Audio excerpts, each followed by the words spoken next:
Central ജയിലിലേക്ക് mobile ഫോണും ലഹരിയും എറിഞ്ഞുകൊടുക്കുന്നതിന് 1000 മുതൽ 2000 രൂപ വരെ കൂലി കിട്ടാറുണ്ടെന്ന് മൊഴി.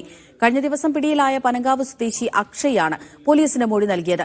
നേരത്തെ നിർദ്ദേശിക്കുന്നതിനനുസരിച്ച് ജയിലിനകത്തെ അടയാളങ്ങളിലേക്കാണ് മൊബൈലും ലഹരിമരുന്നുകളും എറിഞ്ഞു നൽകുക എന്നും അക്ഷയ് മൊഴി നൽകി. മതിൽക്കെട്ടിന് പുറത്തുനിന്ന് മൊബൈൽ ഫോണും പുകയില ഉൽപ്പന്നങ്ങളും ജയിലിനുള്ളിലേക്ക് എറിഞ്ഞു നൽകുന്നതിനിടെ ഇന്നലെയാണ് പുതിയതൊരു പനങ്കാവ് സ്വദേശി അക്ഷയ് പിടിയിലായത്. കൂടെയുണ്ടായിരുന്ന 2 പേർ ഓടി രക്ഷപ്പെട്ടിരുന്നു.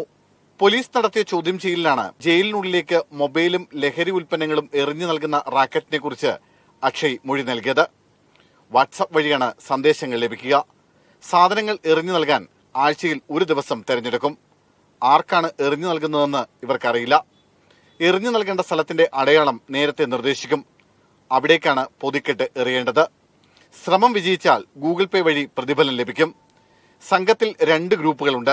1 തടവുകാരുമായി നേരിട്ട് ബന്ധമുള്ളവർ, 2 ജയിലിനുള്ളിലേക്ക് സാധനങ്ങൾ എറിഞ്ഞു കൊടുക്കുന്നവർ. സംഘത്തിലെ ഒരു കണ്ണി മാത്രമാണ് അക്ഷയ് എന്നാണ് പോലീസ് പറയുന്നത്. രക്ഷപ്പെട്ട 2 പേരെ പിടികൂടാൻ ശ്രമം തുടരുകയാണ്. ഗോവിന്ദച്ചാമിയുടെ തടവുചാട്ടത്തിന് ശേഷം ജയിലിൽ സുരക്ഷ വർദ്ധിപ്പിച്ചിട്ടുണ്ട്.